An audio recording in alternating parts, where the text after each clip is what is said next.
Et salut à tous, juste un petit mot pour vous indiquer que ce que vous vous apprêtez à regarder, c'est une formation qu'on a tournée il y a assez longtemps.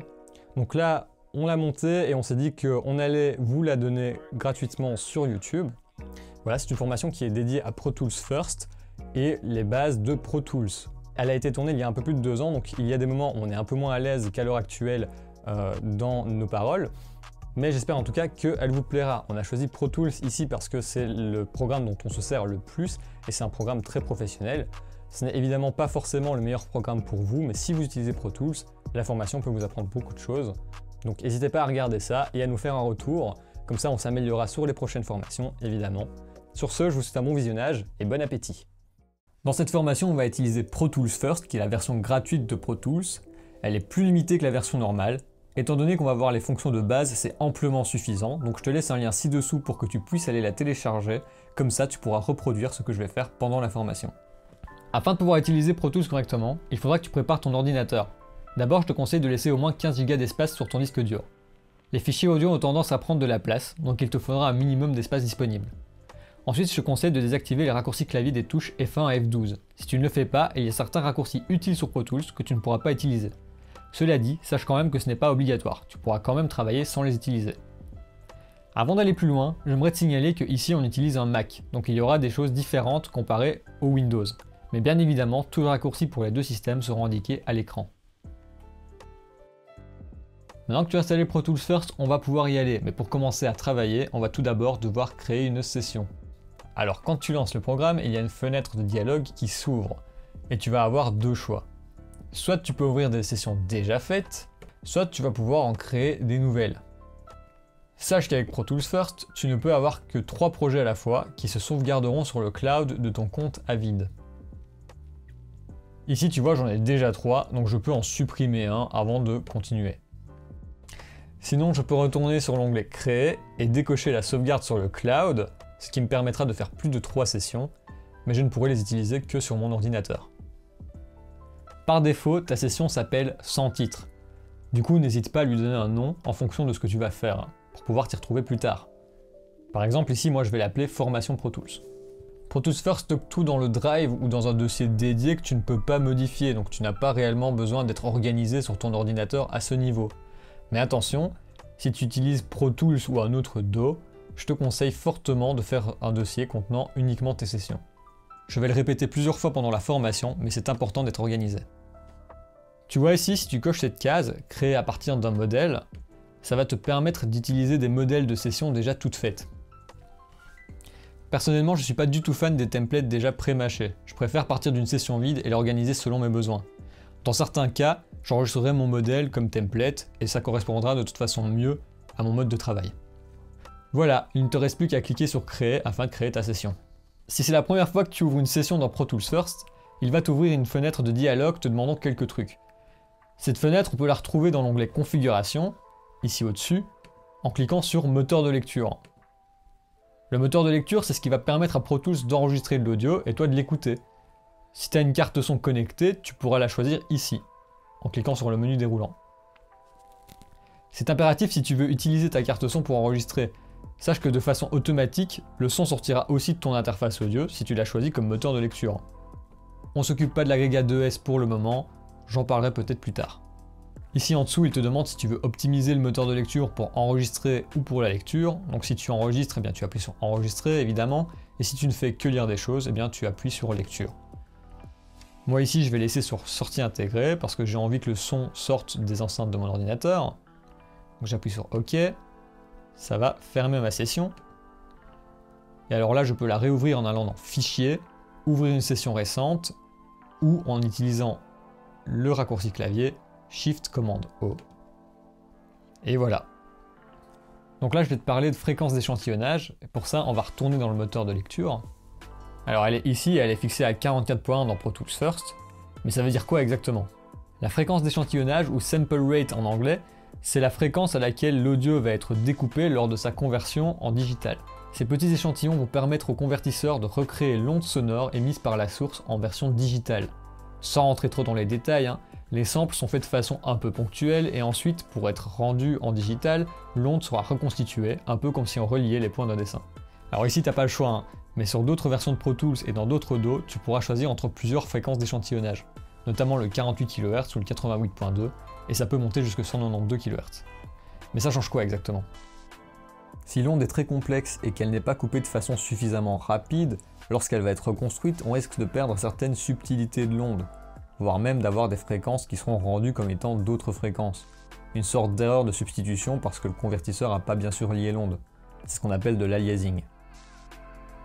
Pour éviter ça, tu vas me dire qu'il suffit juste de mettre la plus grosse fréquence d'échantillonnage. En fait, c'est pas nécessaire. Pour calculer quelle bande de fréquence tu vas pouvoir avoir avec une certaine fréquence d'échantillonnage, il suffit de la diviser par 2. Par exemple, avec 44.1, on aura une bande de fréquence de 22 kHz plus ou moins. Ce qui est suffisant parce que l'oreille n'entend que jusqu'à 20 kHz. Alors les autres options sont quand même utiles, attention. Par exemple, si tu as un convertisseur un peu de basse qualité, tu peux augmenter la fréquence d'échantillonnage, ça évitera l'aliasing. Et si tu travailles avec de la vidéo, pour faire des bruitages cinéma par exemple, alors tu devras travailler en 48 kHz pour une question de synchro. Puis il faut savoir qu'une fréquence d'échantillonnage plus haute rendra une meilleure qualité. C'est-à-dire, ça veut aussi dire que ta session prendra plus de place sur ton ordinateur. Le stockage, c'est pas illimité. Donc la plupart du temps, moi je te conseille quand même de rester en 44.1.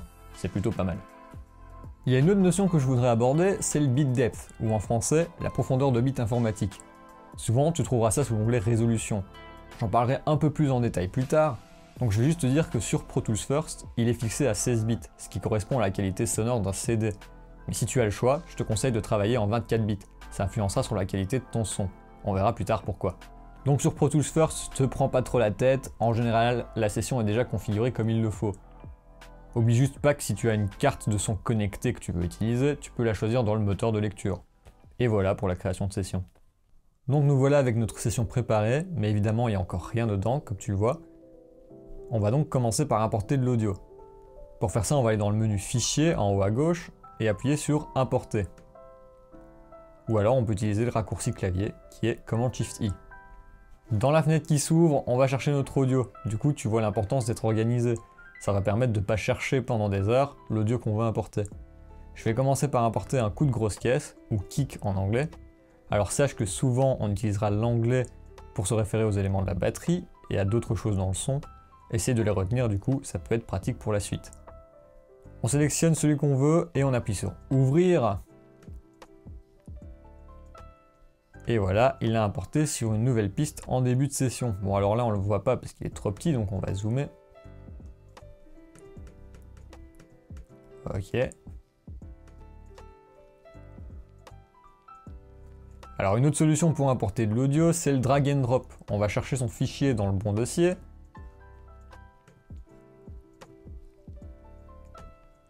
Voilà. On l'attrape et on le lâche dans la fenêtre d'édition. Ça créera une nouvelle piste avec l'élément à l'endroit où on l'a lâché. Bon, ici ça ne me sert à rien, du coup je vais le supprimer. Clic droit sur la piste, supprimer.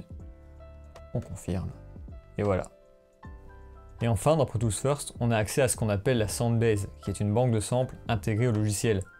Pour y avoir accès, on va dans Fenêtre, ici au-dessus, et on appuie sur Soundbase, où on utilise le raccourci Alt-Ctrl-I. Ici c'est facile, hein, tu vas utiliser les filtres pour trouver ce que tu veux. Moi ici je vais chercher une snare, ou caisse claire en français. En appuyant sur le petit play à droite du nom, on peut écouter. Alors moi je vais prendre celle-ci. Du coup idem, hein, tu peux juste drag and drop et le tour est joué. Sache que tu peux aussi drag and drop sur des pistes qui sont déjà existantes que tu as préparées au préalable. Du coup on peut créer une piste en allant dans le menu Piste, ici en haut, et en cliquant sur Nouvelle, ou en utilisant le raccourci Alt-Shift-N. Alors ici on a une boîte de dialogue qui s'ouvre et on va pouvoir changer plusieurs choses. On va pouvoir choisir le nombre de pistes qu'on va créer, soit en rentrant le chiffre via le clavier directement, ou en appuyant sur Alt et les flèches directionnelles haut et bas pour augmenter et diminuer le nombre. On va pouvoir choisir le type de piste en appuyant sur commande et haut et bas toujours pour choisir le type de piste, ou simplement en appuyant sur le menu déroulant pour voir nos options. On va aussi pouvoir changer si la piste va être mono ou stéréo en appuyant sur commande et flèche gauche et droite du clavier, ou toujours en déroulant le petit menu. Et enfin, on va choisir si la piste va être en tic ou en échantillon, Je t'expliquerai plus tard ce que c'est, mais sache que pour changer, il faut appuyer sur Alt commande et flèche haut et bas, tout simplement. Tu peux aussi cliquer sur le petit plus ici à droite. Voilà, ça va créer une nouvelle piste, mais à la différence des chiffres à gauche, ça va te permettre de créer des pistes de type différents. Donc par exemple, tu pourras avoir une piste audio et une piste MIDI. Voilà, tu peux aussi augmenter et diminuer le nombre en appuyant sur commande Shift et flèche haut et bas. Voilà, moi ici je veux juste une piste audio stéréo antique. Voilà, et donc je vais pouvoir créer la piste. Et enfin, tu peux aussi créer des pistes simplement en dupliquant les pistes que tu as déjà faites. Hein. Ça peut être bien si tu as déjà configuré ta piste comme tu le voulais par exemple. En appuyant sur Alt-Shift-D, tu vas avoir une petite boîte de dialogue qui s'ouvre, qui va te demander ce que tu veux dupliquer. Une fois que tu as choisi, tu appuies sur OK. Et voilà. On commence à avoir quelques pistes, du coup on va organiser ça. C'est important de bien être organisé, hein, je me répète. Je vais les renommer. Pour ça, on double-clique sur le nom de la piste. Et ici, tu peux changer le nom et même mettre des commentaires si tu veux. Ici, je vais appeler ma grosse caisse Kick. Ensuite, pour aller à la piste suivante, tu peux cliquer sur Suivant. Ou tu peux utiliser le raccourci clavier qui est commande et flèche gauche et droite. Alors ma snare, je vais l'appeler snare, bien évidemment. Et ici, je vais appeler ma piste hi-hat. Et donc on va aller chercher, tu l'auras deviné, un Charleston qui se dit hi-hat en anglais. Alors on va taper hi-hat dans la barre de recherche. On va en écouter quelques-uns.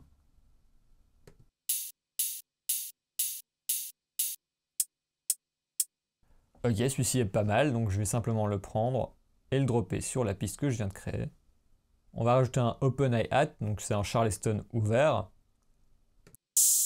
Voilà, celui-ci est pas mal. Ok, donc on commence à avoir pas mal d'éléments, hein, je te fais écouter ça. Donc je pense qu'il est temps de les mettre en place et on va essayer de faire sonner ça comme un vrai beat de batterie. Avant de commencer à faire la mise en place de la batterie, on va choisir un tempo. Le tempo, ça se change ici, dans l'encadré. Ici, il est à 120, tu vois. Mais avant de le changer, on va s'assurer que l'élastique audio est bien désactivé. L'élastique audio, ça se trouve sur les pistes, ici. Voilà, pour le désactiver, il suffit de cliquer et de désactiver. Je t'expliquerai plus tard à quoi ça sert. Pour le moment, ne t'en occupe pas trop. Une fois qu'il est désactivé, on va pouvoir changer le tempo en appuyant ici. Et là, tu vas pouvoir rentrer le tempo que tu souhaites. Moi ici, je sens bien un petit 75. Voilà. Une fois que c'est fait, on appuie sur Enter. Et le tour est joué. Maintenant, on peut écouter ce que ça donne, mais d'abord, on va retourner au début de la session. Soit on clique sur Retour à 0, ici, ou alors on appuie sur Enter sur le clavier. Pour lancer la lecture, on peut appuyer sur Play, ou simplement sur la barre d'espace. On rappuie sur la barre d'espace pour arrêter la lecture, et voilà. Du coup, nous voilà prêts à commencer l'édition. Alors sache que dans Pro Tools, on a une fonction qui s'appelle le Focus Key. En somme, ça permet de faire des raccourcis clavier en utilisant une touche plutôt que 2 ou 3. Il y a des Focus Keys pour beaucoup de fonctions principales, mais pas pour toutes évidemment. Dans Pro Tools First, le Focus Key est actif de base et on ne peut pas le désactiver. Mais sur Pro Tools ou Pro Tools HD, on peut l'enlever si on n'aime pas trop ça. Moi j'aime bien. Du coup, la plupart des raccourcis que je vais te donner seront en Focus Key. Je vais te parler rapidement des outils de base. Les outils de base se trouvent ici en haut, à gauche. Ceux que tu utilises sont surlignés en bleu. De base, le multitool est activé. Ça comprend le trim, la sélection et l'outil main. On va voir rapidement à quoi ils servent. On commence par l'outil main. L'outil main, c'est simplement un outil qui permet d'attraper et de déplacer les clips. Alors les clips, ce sont les blocs audio ici. Voilà. Ensuite, on a la sélection qui permet de sélectionner. Et enfin, on a l'outil trim qui va permettre de raccourcir ou de rendre sa taille d'origine à un bloc audio. Tu peux aussi trimer en mettant ton curseur à l'endroit où tu veux raccourcir et en appuyant sur Q pour faire un trim du début ou sur S pour faire un trim de la fin. Pour le coup, moi j'aime bien avoir le multitool et je te recommande de travailler avec, c'est plutôt pratique. Pour l'activer, on clique ici. Les outils vont se surligner en bleu et tu vas pouvoir utiliser les 3 outils simultanément. Alors pour s'y retrouver, c'est facile, l'icône va changer en fonction de l'endroit où tu te trouves sur le clip. Si tu es en bas du clip, tu pourras utiliser l'outil main. Si tu es en haut du clip, tu pourras utiliser l'outil sélection. Et si tu es sur les extrémités du clip, tu pourras utiliser l'outil trim. Si tu veux accéder aux outils séparés, tu peux utiliser les raccourcis clavier, F6 pour le trim, F7 pour la sélection et F8 pour l'outil main. Pour activer le multitool, tu appuies sur 2 des 3 touches en même temps et c'est bon. Tu peux aussi voir à gauche et à droite l'outil zoom et crayon, mais je t'en parlerai plus tard. Un dernier petit aparté avant de composer mon beat de batterie. Tout à gauche de ma fenêtre d'édition, il y a des petits rectangles, dont un allumé en vert nommé Sleep. Eh bien ça, ce sont des modes d'édition. Comme tu le vois, il y en a 4 et ils ont tous des avantages différents.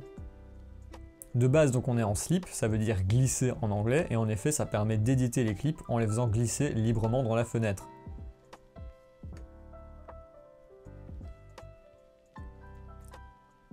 Maintenant, si j'active le grid en cliquant dessus, lorsque je vais déplacer mes clips avec l'outil main, tu vois qu'il ne se déplace plus que de ligne en ligne.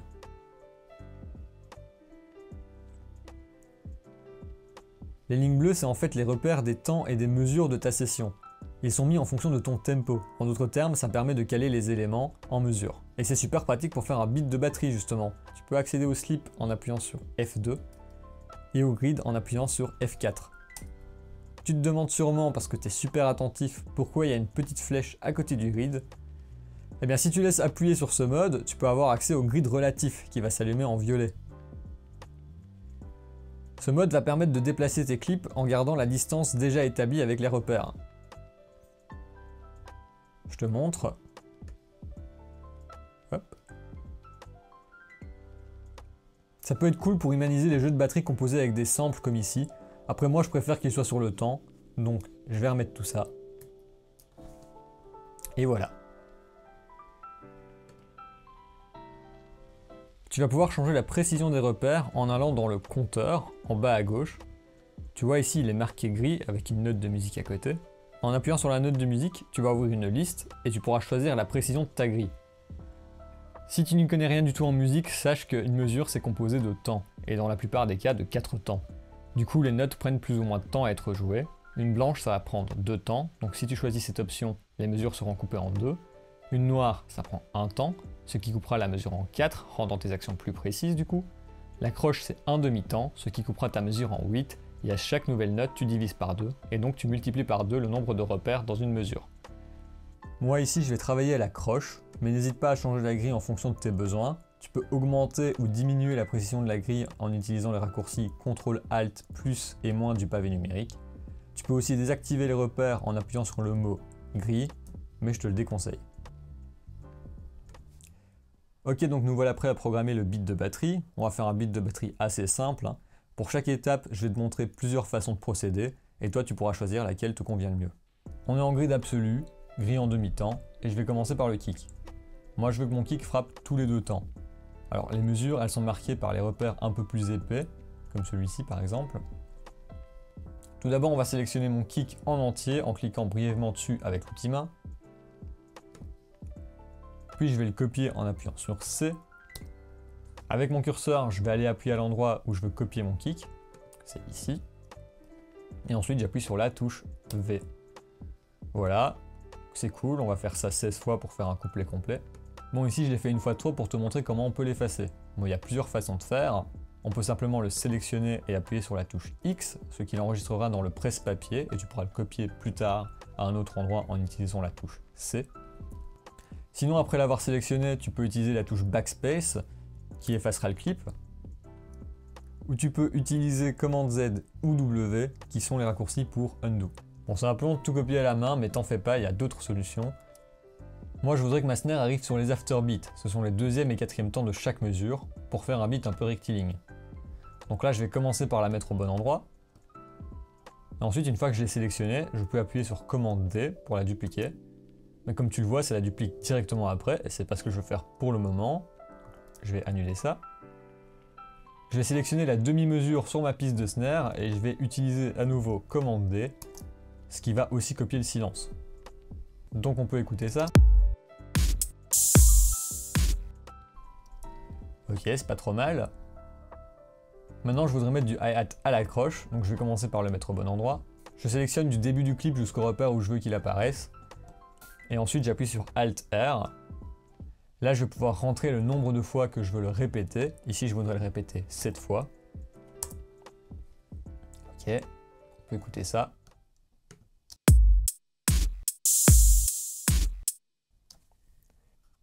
Ok, mais je voudrais épicer tout ça, donc je vais rajouter des coups rapides avant le deuxième afterbeat.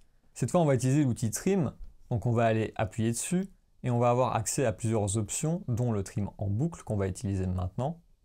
Une fois que l'outil Trim en boucle est sélectionné, on va pouvoir trimer au-delà des limites de mon clip, ce qui va le dupliquer, comme ça. Et voilà ce que ça donne. Alors maintenant, je voudrais remplacer mon quatrième coup de hi-hat par mon open hat.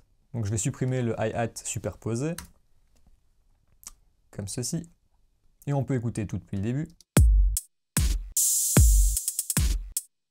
Bon là je trouve que ça manque de kick, donc je vais aller simplement le dupliquer pour qu'il joue en même temps que les snares.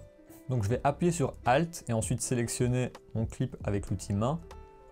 Et en me déplaçant, ça va le dupliquer, comme ceci. Voilà, écoutons. Ok, je trouve ça pas mal, donc on va sélectionner tout ça et on va dupliquer le nombre de fois nécessaire.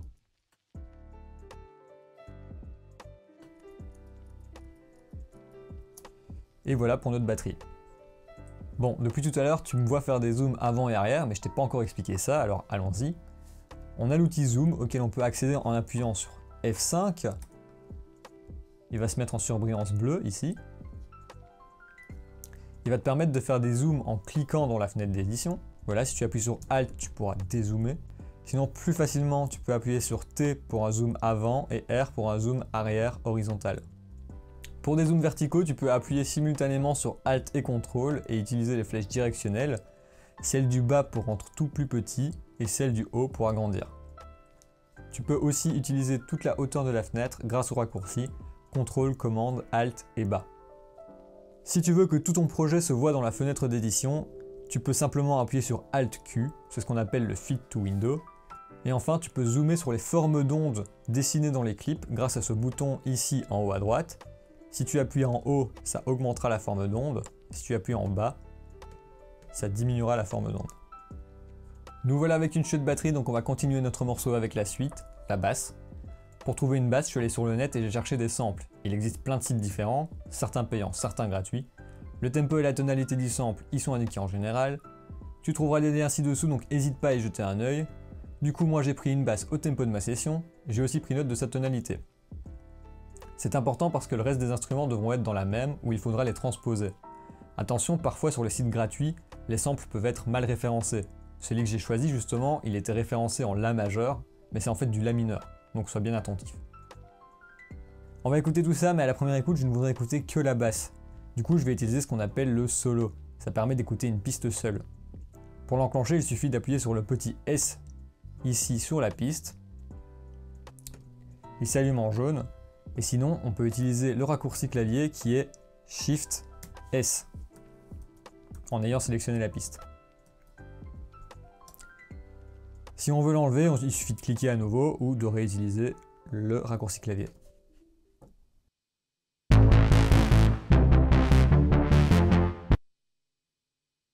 A l'inverse, si je veux que tout joue sauf ma basse, je peux utiliser le mute qui est juste à côté du solo. Il est représenté par un M. Je peux cliquer dessus ou utiliser le raccourci clavier Shift M. Il faut bien entendu que la piste soit sélectionnée.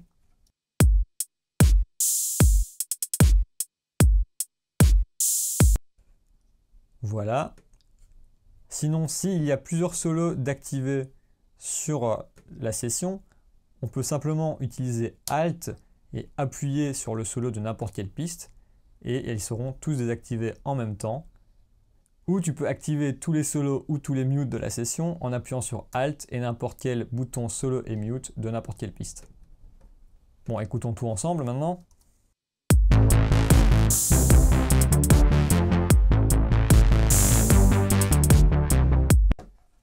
C'est pas mal. Alors on va importer une guitare. Voilà, on va écouter.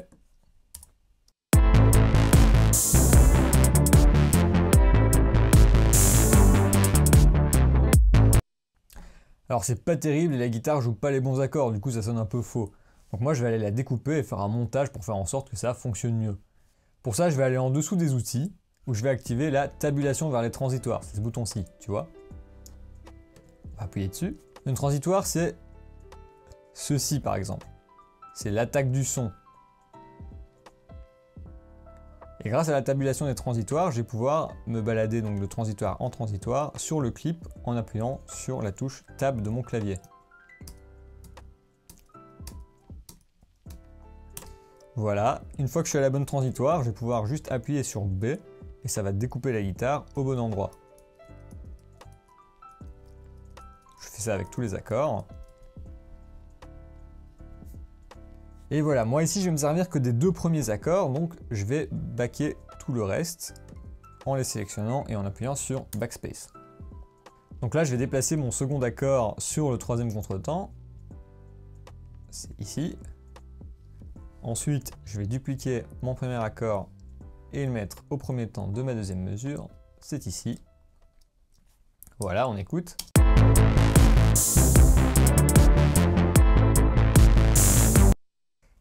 Ok, donc on entend que mon deuxième accord tombe un peu trop tôt, et ça tombe bien parce que moi je voulais éliminer l'attaque de cet accord justement. Donc je vais aller sur le temps voulu, et je vais appuyer sur CTRL-Q, ce qui va éliminer tout ce qu'il y a avant mon curseur. Je vais aussi aller éliminer ce qu'il y a en excédent sur mes autres accords. Pour faire ça, je vais aller sur le bon temps, et je vais appuyer sur CTRL-S, ce qui va enlever tout ce qu'il y a après mon curseur. Voilà, on réécoute.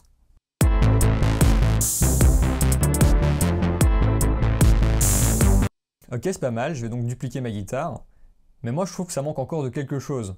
Je voudrais rajouter une touche un peu planante, et pour ça je vais aller dans la Soundbase chercher un sample en La mineur.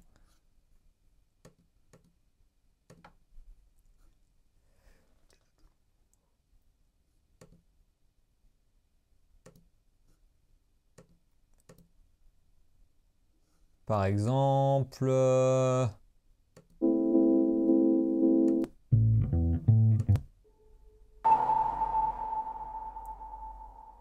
Voilà, celui-là est pas mal.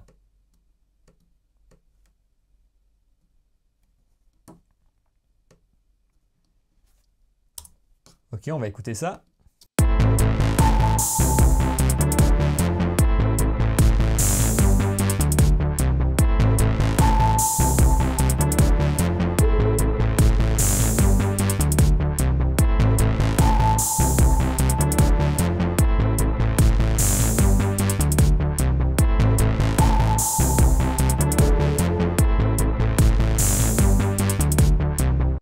Je trouve que ça sonne très bien comme ça, donc on va pas y toucher et on va passer à la suite. On va maintenant parler du mode Shuffle, je t'en ai déjà parlé tout à l'heure si tu t'en souviens. On l'active avec F1, ou en cliquant dessus, il va s'allumer en rouge. Ce mode il va notamment permettre de mélanger les clips audio. On les attrape et on les mélange, un peu comme ça.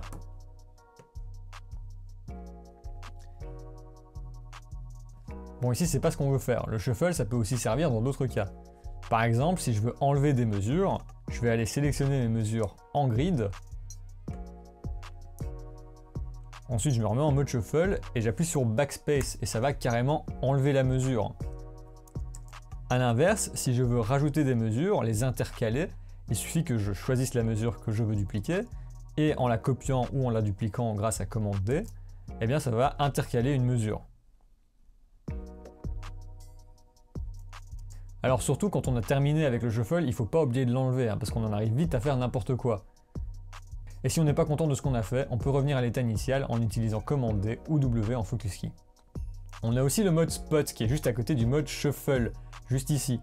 Si on appuie sur F3, il s'allume en orange. Le Spot il est là pour te donner des informations sur l'endroit où se trouve ton clip dans la session.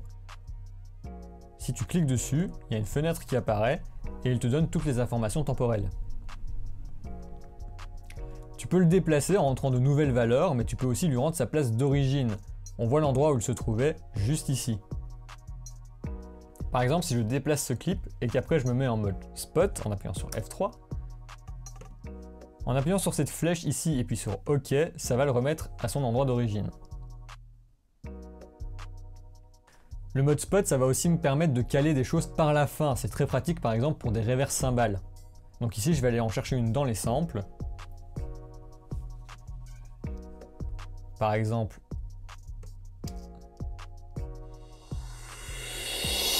celle-ci, voilà, elle est bien. Je vais l'importer.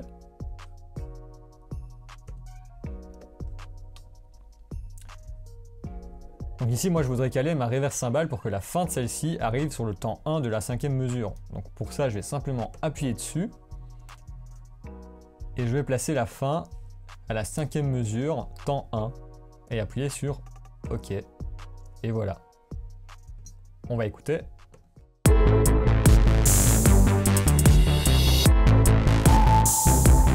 Et voilà, elle est parfaitement placée. Maintenant qu'on a plusieurs clips découpés un peu partout, c'est intéressant de pouvoir se balader dedans. Du coup, tu peux utiliser des raccourcis clavier pour ça. Une fois que tu as sélectionné un clip, tu peux monter ta sélection en appuyant sur P et la descendre en appuyant sur M. C'est pratique si tu veux couper des choses exactement de la même longueur qu'un autre clip. Aussi, si tu as une sélection faite, tu peux appuyer sur Shift et L pour allonger vers la gauche et % pour allonger vers la droite. Tout en gardant Shift appuyé, si tu appuies sur P, ça va aussi allonger la sélection vers le haut, et sur M, ça va aussi allonger la sélection vers le bas. Par exemple, si je voulais dupliquer ma guitare, en désactivant la tabulation vers les transitoires, je pourrais faire une sélection grâce à Shift L, et ensuite simplement la dupliquer. Bon, ici c'est pas ce que je veux faire, donc je vais annuler. Du coup, pour te déplacer sur les temps, tu peux aussi utiliser ce qu'on appelle le nudge. Le nudge, ça se configure dans le compteur, ici. Lorsque le compteur est mis en mesure et temps, tu peux choisir les temps sur lesquels ton nudge va bouger. Ici, il est mis en croche. Donc il bougera sur les demi-temps. Si tu utilises la touche point, il ira à gauche. Et si tu utilises la touche slash, il ira à droite. Tu peux aussi le déplacer 2 fois plus loin en utilisant les touches point d'interrogation et plus. En appuyant sur la petite flèche ici sur le compteur, tu vas pouvoir choisir si tu le mets en mesure et temps ou en minutes secondes.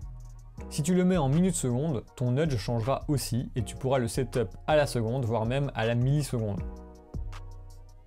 Et si tu as un pavé numérique, les touches 1 et 2 de ce pavé te permettront de te déplacer en avant et en arrière de mesure en mesure.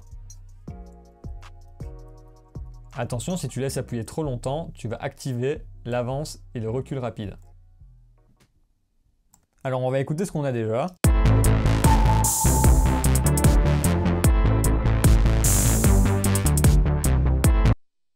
Alors tu vois, si je m'arrête et que je reprends, la lecture redémarre du point où j'ai commencé la lecture précédemment.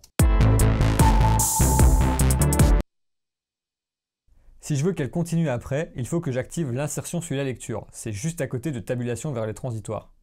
Voilà, je l'active. Et maintenant, la lecture va reprendre là où je me suis arrêté.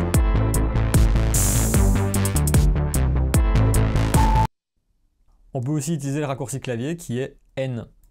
Mais moi, j'aimerais aussi lire en boucle, histoire de me faire une idée de ce que j'ai déjà. Pour ceux qui ont un pavé numérique, il suffit d'appuyer sur 4.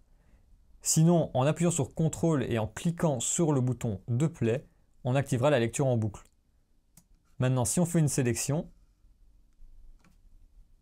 eh bien la lecture bouclera autour de cette sélection.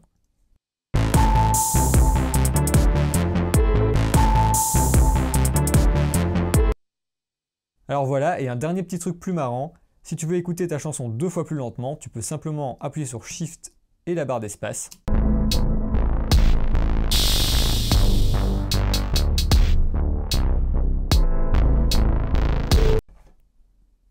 Quand on écoute ma guitare en solo, on voit qu'il y a des choses un peu dérangeantes. Il y a des à-coups à la transition et le début est un peu bizarre. Du coup, pour arranger ça, on va utiliser les fades. Les fades, c'est une augmentation ou une diminution de volume de 0 à 100 ou de 100 à 0 du coup, qui peut être ou non linéaire. Pour en faire, quand on est en multitool, il suffit de venir en haut aux extrémités du clip. Si on est à gauche, on va faire un fade in. Et si on est à droite, on va faire un fade out. On écoute.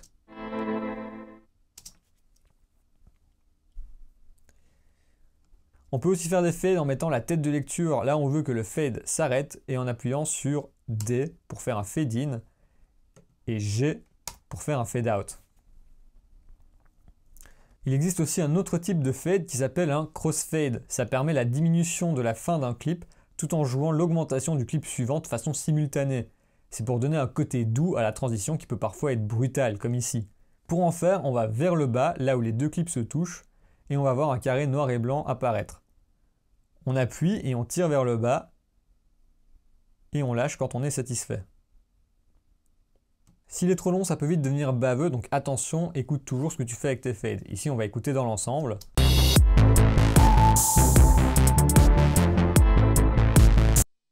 Bon, ici, on entend qu'ils sont un peu trop longs, donc on va aller les adapter. Pour ça, on va repasser en mode slip, et on va utiliser l'outil trim qui apparaît en haut des fades, et on va chercher le meilleur endroit pour les mettre. On écoute. Encore un peu.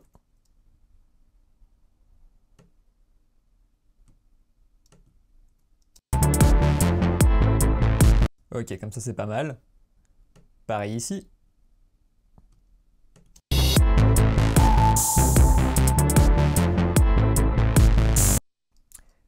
Cool. Si tu veux faire un crossfade rapidement, tu peux aussi faire une sélection là où tu veux qu'il apparaisse et appuyer sur F. Et voilà. Maintenant, si on double-clique sur les fades et les crossfades, on va pouvoir choisir la linéarité de ceux-ci. On va pouvoir les rendre concaves ou convexes selon ce qu'on cherche. Si on veut un fade lent au début et rapide à la fin, ou si on veut un fade rapide au début et lent à la fin. On écoute. Bon là c'est un peu brutal. On essaie dans l'autre sens. On écoute. Ok, je trouve que ça convient mieux. Donc on va garder ça. Pareil avec les crossfades, on peut choisir celui qui s'arrête le plus rapidement. On va essayer ça.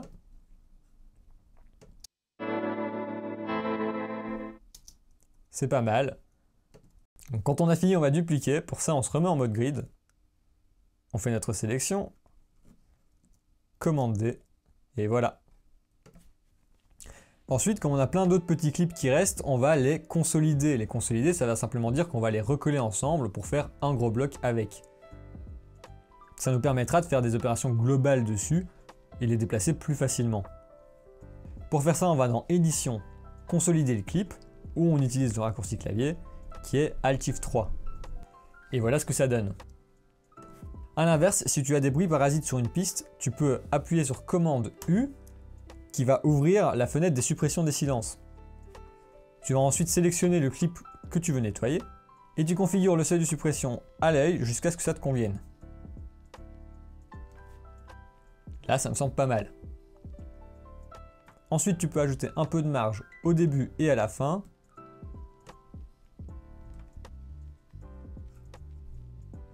On appuie sur suppression. Et voilà. On a déjà pas mal de choses et pour pouvoir se déplacer facilement dans la session, on va ajouter des marqueurs. Pour faire ça, on va en haut du nom des pistes, à gauche de la fenêtre d'édition et tout au-dessus de l'indicateur des mesures, on a marqueur. On met notre tête de lecture là où on veut mettre un marqueur. Ici, je vais le mettre au tout début. Et on va appuyer sur le petit plus de la règle. Sinon, on peut appuyer sur le Enter du pavé numérique. Je vais l'appeler Intro. Je vais mettre OK. Et il va apparaître là où il y avait ma tête de lecture. Ensuite, je vais en mettre un deuxième là où commence ma guitare. Et je vais appeler ça Couplet. Grâce à ça, on va pouvoir s'y retrouver. Et c'est important d'être organisé, comme je l'ai déjà dit. Et surtout, grâce au pavé numérique, tu peux appuyer sur virgule, ensuite le numéro du marqueur où tu veux te déplacer. Et ensuite sur virgule à nouveau. Et il te déplacera au bon marqueur. Comme ceci. Et me voilà à l'intro. On peut aussi les déplacer facilement en les attrapant et en les mettant là où on souhaite, ou simplement les enlever en les glissant en dehors de la fenêtre. Et voilà. Alors ici ça m'arrange pas, donc je vais le remettre grâce à Commande Z ou W. On va ensuite pouvoir retrouver une liste des marqueurs appelée Emplacement mémoire en allant dans le menu Fenêtre ou en appuyant sur le raccourci clavier commande 5, on a une fenêtre qui s'ouvre et on a la liste des marqueurs actifs. On va pouvoir éventuellement l'allonger si on a beaucoup de marqueurs. Et si on clique sur un marqueur, il nous y amène automatiquement. On va aussi pouvoir faire un marqueur de zone. Pour ça, on va d'abord sélectionner une zone, toujours à faire en grid, hein, bien évidemment. Et ensuite, lorsqu'on crée un marqueur, on va simplement appuyer sur sélection, ici. Ok, on voit qu'il apparaît dans ma liste de marqueurs. Maintenant, si on clique dessus, la sélection va se remettre à l'endroit mémorisé lorsqu'on avait fait le marqueur. C'est super pratique pour faire des boucles, par exemple. Alors à noter que les marqueurs de zone n'apparaissent pas dans la fenêtre d'édition. Du coup, pour les supprimer, on va donc dans la fenêtre emplacement mémoire, et en appuyant sur Alt, on va pouvoir supprimer les marqueurs qu'on veut. Voilà. Moi ici, je vais faire un marqueur de zone sur toute la chanson, et on va même aller un peu plus loin, ça sera pratique pour plus tard. Je crée mon marqueur.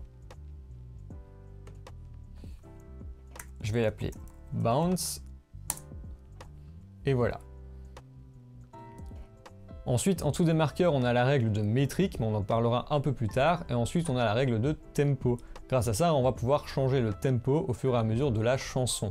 Pour ça, on va ouvrir le menu déroulant. On va se positionner à l'endroit où on veut que le tempo change. On va appuyer sur CTRL pour faire un point. Voilà. Et à partir de là, on va pouvoir changer le tempo. C'est peu utilisé, mais ça arrive quand même qu'il y ait des changements de tempo au cours d'une chanson.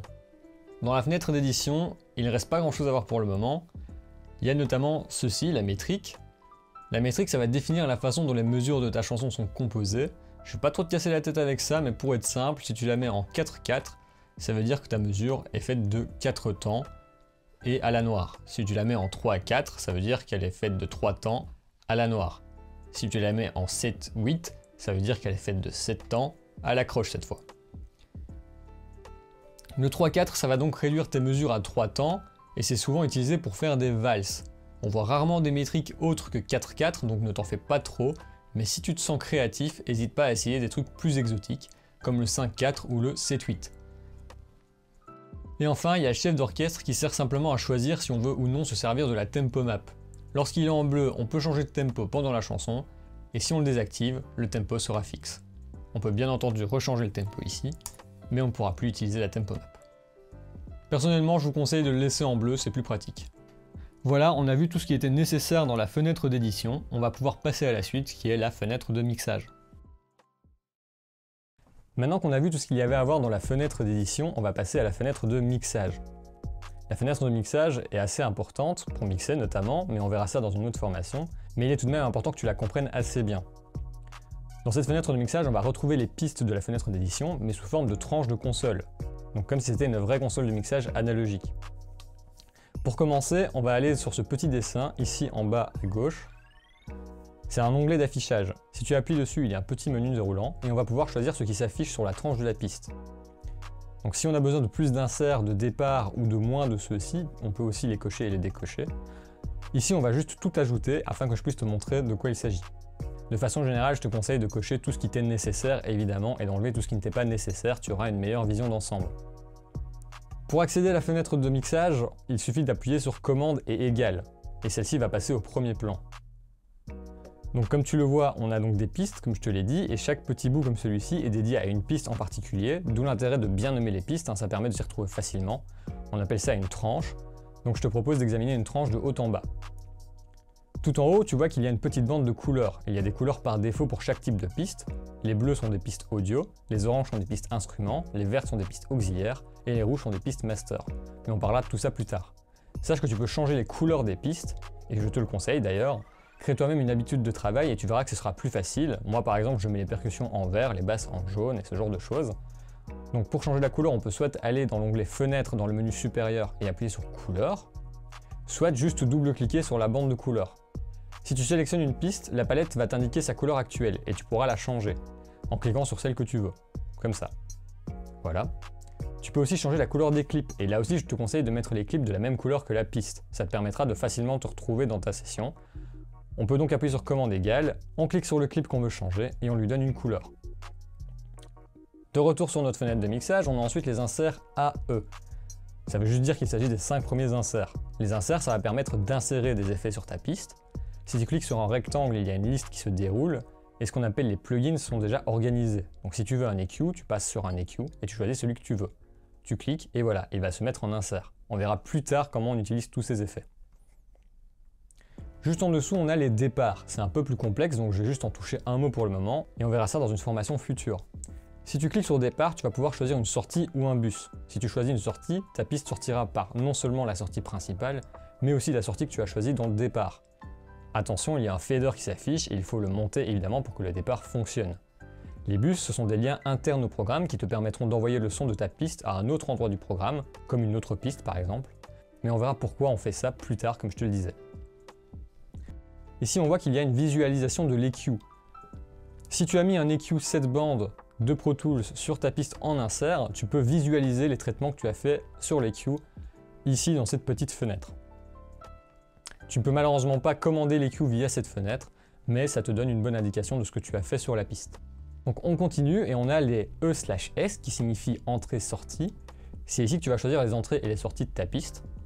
Si tu as une carte son connectée, il y aura des entrées qui apparaîtront, comme par exemple Input 1. Et si tu as mis un micro dans ton Input 1 et que tu veux l'enregistrer, il faudra mettre Input 1 en entrée d'une piste. La sortie, c'est pour envoyer vers la sortie principale, mais elle peut faire office de départ dans certains cas. Ici, on va la laisser sur sortie intégrée, c'est très bien.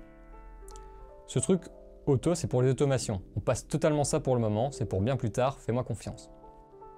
Ensuite, on arrive au pan, diminutif de panoramique. Ce petit bouton va te permettre de mettre le son soit vers la gauche, soit vers la droite, ou juste de les laisser au centre. Ça sera pratique pour mixer. Ici en dessous, on a les 4 boutons qui n'apparaissent pas sur toutes les pistes d'ailleurs. Le I c'est pour Input, c'est pour écouter le son qui passe au travers de ta piste. Si tu as branché un micro et que tu l'as lié à ta piste, il faudra appuyer sur Input pour entendre le son de ton micro à travers le programme. Tu peux aussi appuyer sur Rec et pareil, tu entendras le son qui passe dans la piste, mais c'est plus réservé pour si tu dois enregistrer évidemment, ça évite pas mal de maladresse. Et ensuite on a Solo et Mute qu'on a déjà vu plus tôt. Ensuite on a le fader, ce bouton va te permettre de monter ou descendre le son de ta piste et c'est à peu près tout. Si tu veux le remettre à 0, son volume d'origine, il suffit d'appuyer sur Alt et de cliquer dessus. Ça marche pour tous les boutons d'ailleurs. Et si tu veux le descendre ou le monter avec plus de précision, tu peux appuyer sur Commande et le monter et le descendre avec le curseur de la souris. À côté du fader, on a le VU Meter qui te permet de visualiser le niveau de ta piste quand elle est en lecture, comme ça. Attention qu'il ne faut pas que le niveau arrive dans le rouge et que ça laisse le voyant rouge allumé. C'est ce qu'on appelle clipper et ça ajoutera de la distorsion à ton son et c'est pas vraiment recherché. Ce petit dessin, ça indique le type de piste auquel tu as affaire. Si tu cliques dessus, ça te permet de désactiver et activer la piste. Si la piste est désactivée, elle ne sera plus lue par le programme. Ça peut permettre de gagner des ressources CPU si nécessaire. Donc si tu n'utilises pas une piste mais que tu veux pas la supprimer, désactive-la. Ici c'est le nom, tu peux renommer en double-cliquant, comme sur la fenêtre d'édition. Ensuite on arrive à ce petit espace, c'est un espace dans lequel tu peux laisser des commentaires. Tu cliques et tu écris, puis tu appuies sur Enter quand tu as fini. Souvent on l'utilise pour indiquer avec quel micro et quel préampli on a enregistré la piste. Si quelqu'un d'autre venait à utiliser la session, ça pourrait être utile. On peut aussi laisser des indications diverses et variées. Et voilà, c'est tout pour la fenêtre de mixage pour le moment, on la verra plus en détail dans une formation future. Et pour finir, on va parler de l'export. Une fois que tu as fini ton projet, tu vas certainement vouloir l'exporter afin d'en sortir un fichier audio. Alors pour ça, on va tout d'abord faire une sélection de la zone qu'on veut exporter, mais on a fait un marqueur temporel tout à l'heure, on va simplement aller le rechercher. Tu vois ici, il s'appelle Bounce, on va simplement cliquer dessus, et ça va faire la sélection pour mon Bounce. Ensuite, on va dans le menu Fichier, Exporter, Mix Audio, où on utilise le raccourci clavier Alt Commande B, et il y a une fenêtre de dialogue qui s'ouvre. La source du mixage, c'est la sortie que Pro Tools va écouter pour enregistrer ton audio. Du coup, choisis bien la sortie principale, par où passent toutes tes pistes, sinon ton fichier audio sera vide. Bon, ici on a peu de choix, donc on a peu de chances de se tromper. Ensuite, pour le type de fichier, on a le choix entre WAV et AIFF, ce sont des formats non compressés, donc de haute qualité. Il n'y a aucune différence entre les deux. WAV c'est un format de chez Windows et AIFF c'est un format de chez Apple, mais tant Windows que Apple lisent les WAV et AIFF. Donc tu peux choisir celui que tu veux, mais souvent on utilise les WAV, donc moi je te conseille de garder le WAV. Pour le format, si tu choisis en mono sommé, il te sortira un fichier mono, donc tu n'auras plus tout ce qui est stéréo, tout sera remis au centre.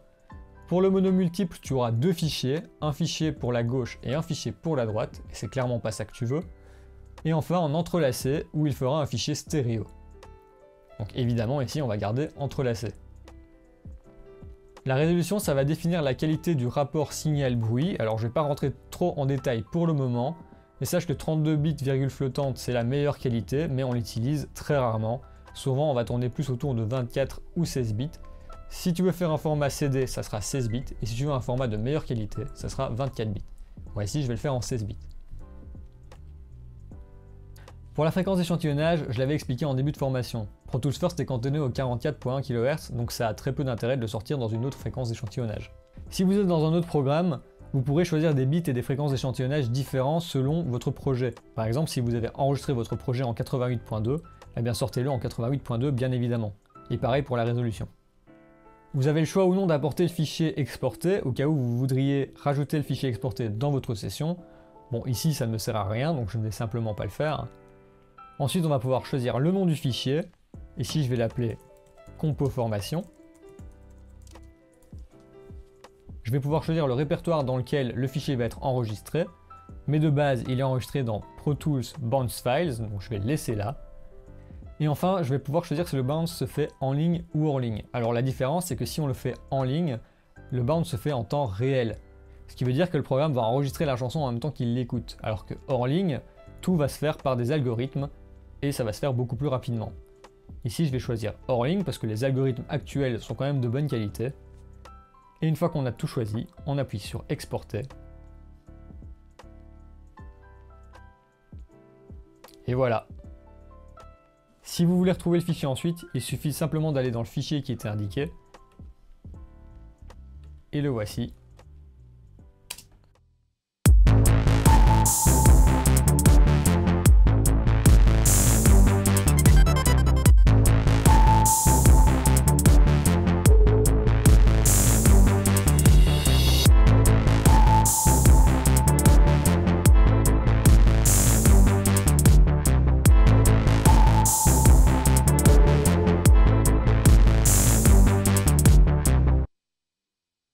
C'est ainsi que s'achève cette formation. J'espère que tu auras appris plein de trucs et que ça t'aura plu. Si c'est le cas, va checker nos autres formations et on se dit à bientôt.